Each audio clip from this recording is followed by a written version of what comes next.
दोस्तों, SR classes में आपका स्वागत है।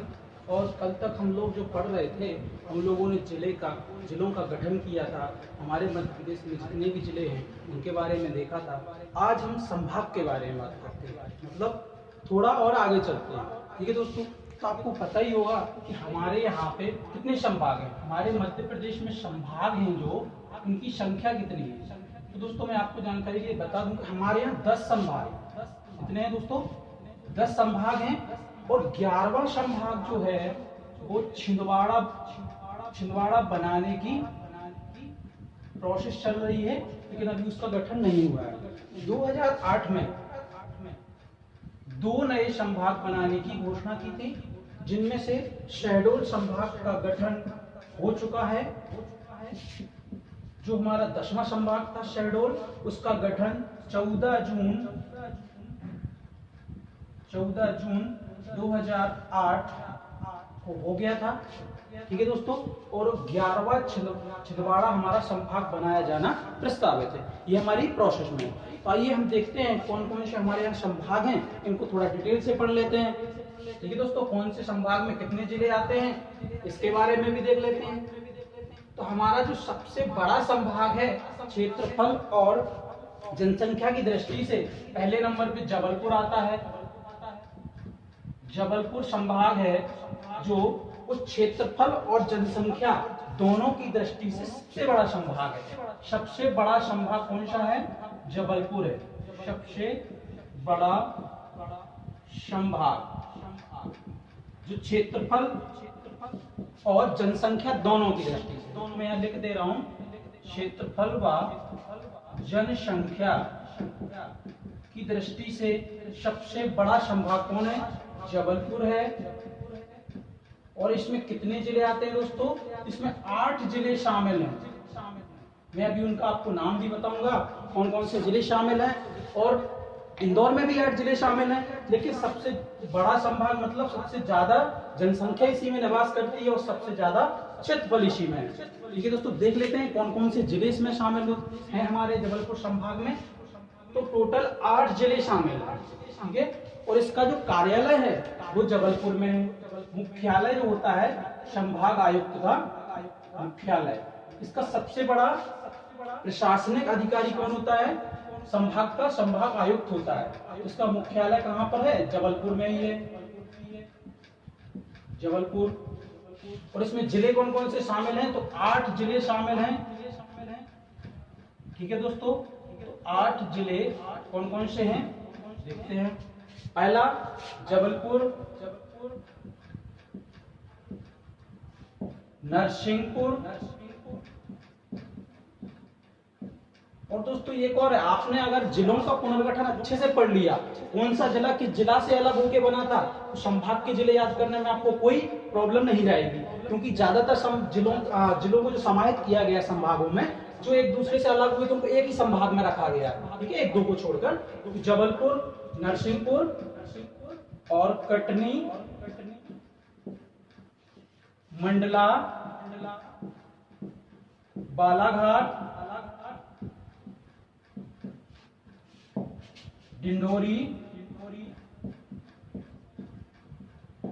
कितने 6 जिले हो गए हमारे। छिंदवाड़ा भी इसी में आएगा, छिंदवाड़ा और शिवनी। ये 8 जिले हैं जो हमारे जबलपुर संभाग के अंतर्गत आते हैं। ठीक है दोस्तों, तो याद देखो, आपको बताया था मैंने जो जिले का गठन पढ़ा था हम लोगों ने, कि जो हमारा डिंडोरी जिला है वो किससे अलग होके बना था? कटनी किससे अलग होकर बना था? जबलपुर से होकर अलग बना था, जबलपुर से अलग किया गया था। मंडला भी जबलपुर से अलग होकर बना। तो ये सब चीजें जो हैं वो कनेक्ट है एक दूसरे, जिले एक दूसरे कनेक्ट है कि हाँ संभाग में कौन कौन से जिले रहेंगे, जो गठन हुआ था उन्हीं के अनुसार संभाग में जिलों को रखा गया। तो ये इसके बारे में याद रखिए, सबसे बड़ा संभाग है, 8 जिले शामिल है, जनसंख्या की दृष्टि से सबसे बड़ा संभाग है, और क्षेत्रफल की दृष्टि से सबसे बड़ा संभाग है कौन सा? जबलपुर। और इसका जो मुख्य प्रशासनिक अधिकारी होता है वो संभाग आयुक्त होता है, संभाग आयुक्त। ठीक है दोस्तों, तो ये याद रखिए आप लोग। चलिए आगे चलते हैं, दूसरे संभाग की बात करते हैं। दूसरा सबसे बड़ा संभाग इंदौर है हमारा। इंदौर में भी 8 जिले आते हैं।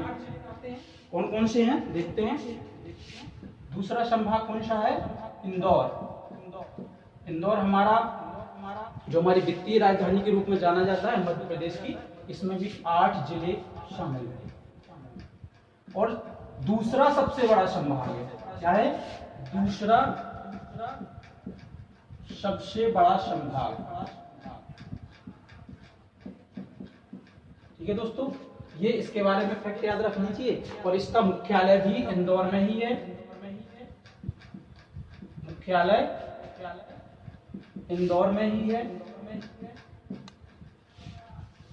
ठीक है दोस्तों, अब देख लेते हैं इंदौर में कौन कौन से जिले शामिल हैं हमारे।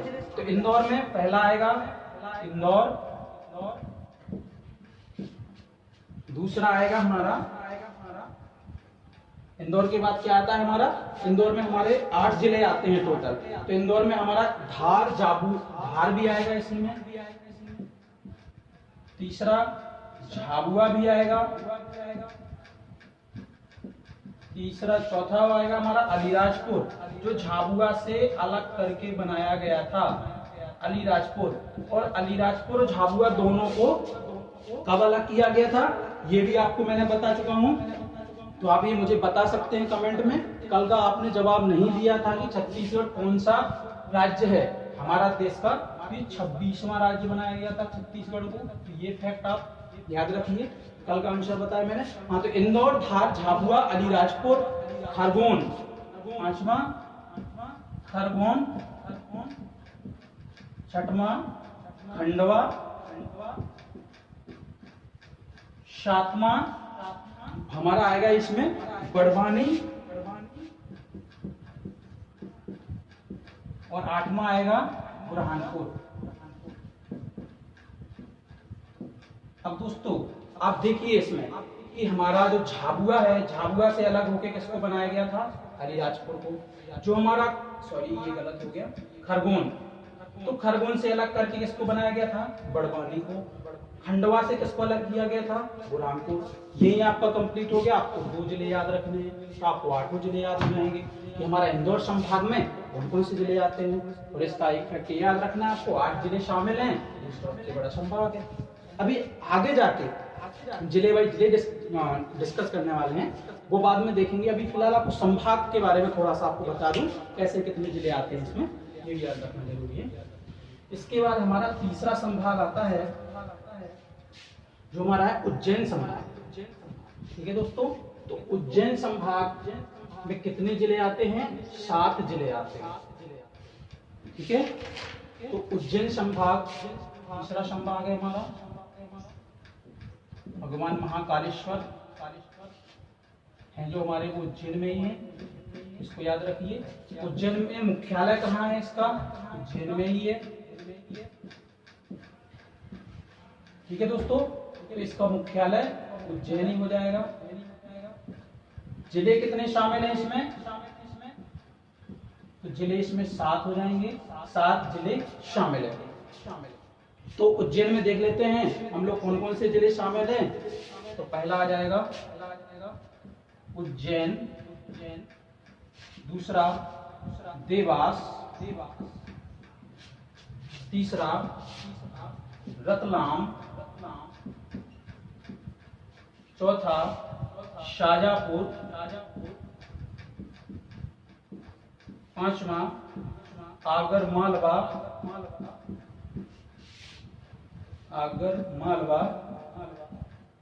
और 6वां जो हमारा जिला है नीमच, और 7वां मंदसौर। ठीक है दोस्तों, तो ये 7 जिले उज्जैन में शामिल है। तो ये 7 जिले होगा। इसके आपको याद करने का जो तरीका है वो मैं थोड़ा बता दूं कि आगर मालवा को किससे अलग किया गया था, शाजापुर से। मंदसौर से किसको अलग किया गया था, नीमच को। आपको पता होगा मंदसौर और नीमच ये दोनों एक दूसरे से, मतलब मंदसौर से नीमच को अलग किया गया था। तो ये 7 जिले हमारे उज्जैन में शामिल हैं, ये हम लोगों ने देख लिए। अब आगे चलते हैं और देखते हैं आगे जो चौथा संभाग है हमारा भोपाल संभाग के बारे में देख लेते हैं। चलिए लाइन से पढ़ते हैं। सागर संभाग के बारे में पढ़ते हैं, जिसमें 6 जिले शामिल हैं, क्योंकि भोपाल संभाग में 5 हैं। तो उसी तरीके से पढ़ते जाते हैं। चौथा है हमारा सागर संभाग, ठीक है। तो इसका मुख्यालय जो है वो सागर में ही है, ठीक है दोस्तों। मैं लिख दे रहा हूँ, वैसे इसकी लिखने की कोई जरूरत नहीं है, आपको इतना कॉमन सेंस होता है हमारा। तो मुख्यालय सागर, ठीक है दोस्तों। इसमें कितने जिले शामिल हैं? सागर जिले में, सागर संभाग में हमारे 7 जिले शामिल हैं, 7, ठीक है दोस्तों। देख लेते हैं कौन कौन से जिले शामिल हैं। सागर, छतरपुर, टीकमगढ़,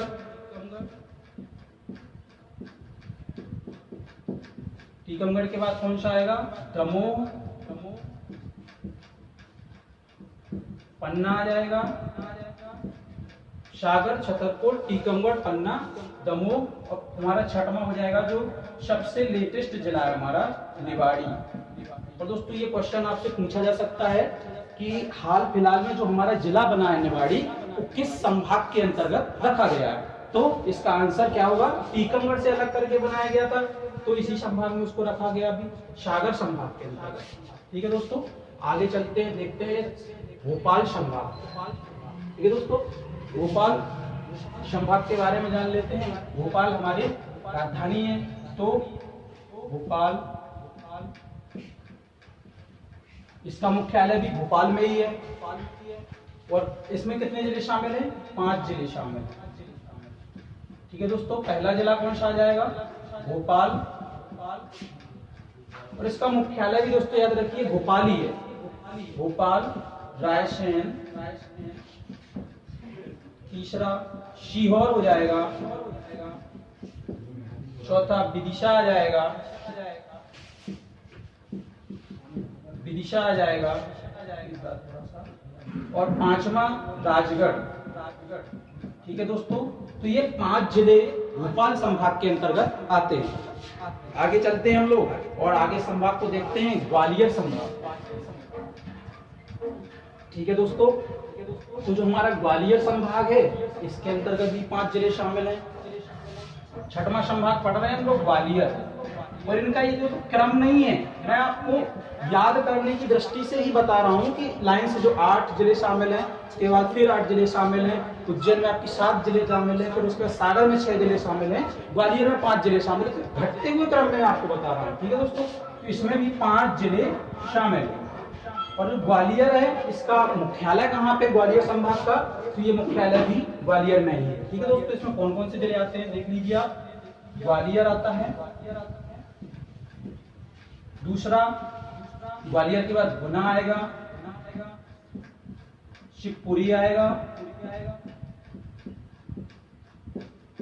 ठीक है दोस्तों। चौथा आएगा हमारा गुना, शिवपुरी के बाद हमारा क्या आ जाना है इसमें? अशोकनगर और दतिया,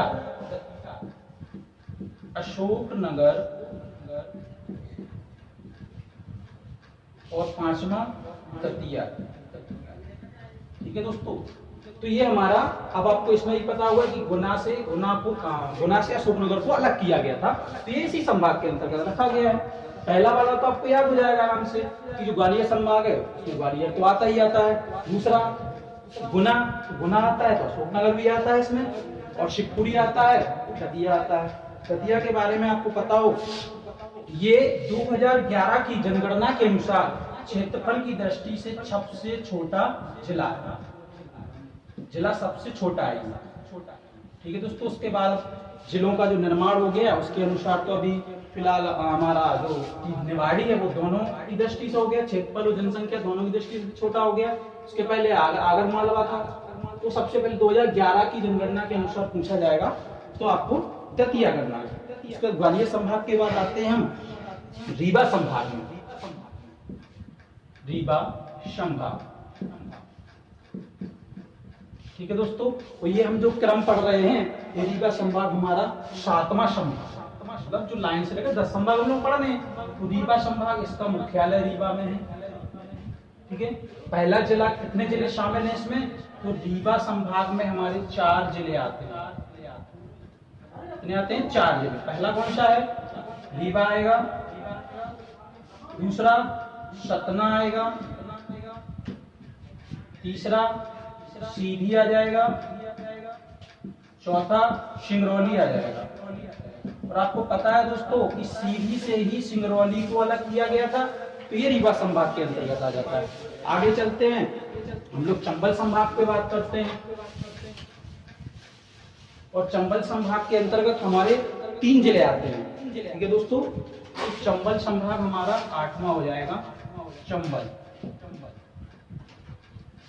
संभाग जो हमारा बागियों का गढ़ कहा जाता है, चंबल के जो हमारे बीहड़ हैं वहां पे, तो चंबल संभाग के अंतर्गत 3 जिले आते हैं। इसका मुख्यालय याद रखना थोड़ा सा अलग से हो जाएगा आपको। तो चंबल संभाग का मुख्यालय कहाँ पे है? मुरैना में है। ठीक है दोस्तों, इसके अंतर्गत 3 जिले आते हैं। पहला जिला मुरैना ही हो जाएगा, दूसरा भिंड हो जाएगा, और तीसरा जिला जो हो जाएगा हमारा मुरैना से अलग करके बनाया गया था, श्योपुर। इसको श्योपुर कलां भी बोला जाता है। ठीक है दोस्तों, श्योपुर के बारे में आपको मैं बता भी चुका हूँ, थोड़ा सा एक फैक्ट बता चुका था कि यहाँ कुनु पालनपुर अभ्यारण्य जो है राष्ट्रीय उद्यान में परिवर्तित किया गया है। आगे चलते हैं हम लोग, नर्मदापुरम संभाग की बात करते हैं। 9वां संभाग हमारा कौन सा है? नर्मदापुरम। और इसको होशंगाबाद संभाग के नाम से पहले जाना जाता है, होशंगाबाद। ठीक है दोस्तों, और होशंगाबाद संभाग का नाम बदल के 2006 में इसकी घोषणा हुई थी। घोषणा कब हुई थी? होशंगाबाद संभाग का नाम चेंज करने की 2006 में, और फिर इसका नाम चेंज कर दिया गया था 2008 में। ठीक है दोस्तों, तो 2008 में ये बिल्कुल क्वेश्चन आया हुआ है, नर्मदापुरम, होशंगाबाद का नाम नर्मदापुरम कब रखा गया? तो 2008 हो जाएगा। ठीक है दोस्तों, घोषणा 2006 में हुई थी, इतना इंपॉर्टेंट नहीं है, ये जरूरी आपको याद रखना होगा। और न इसमें कौन कौन से जिले आते हैं और देख लेते हैं हम लोग। तो होशंगाबाद संभाग में हमारे 3 जिले आते हैं, होशंगाबाद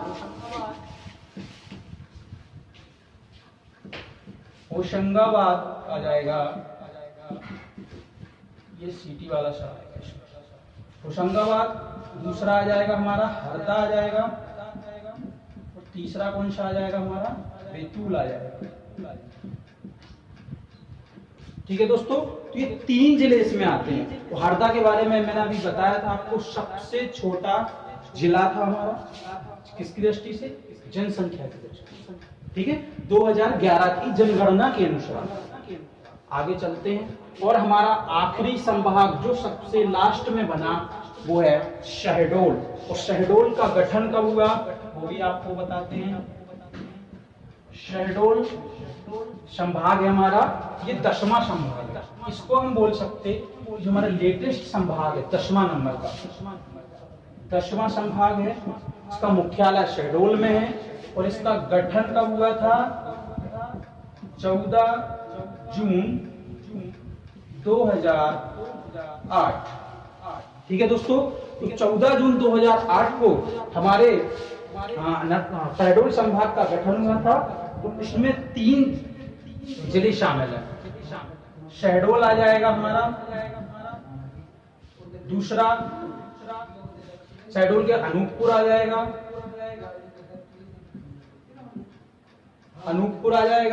और हमारा उमरिया आ जाएगा, तीसरा उमरिया आ जाएगा।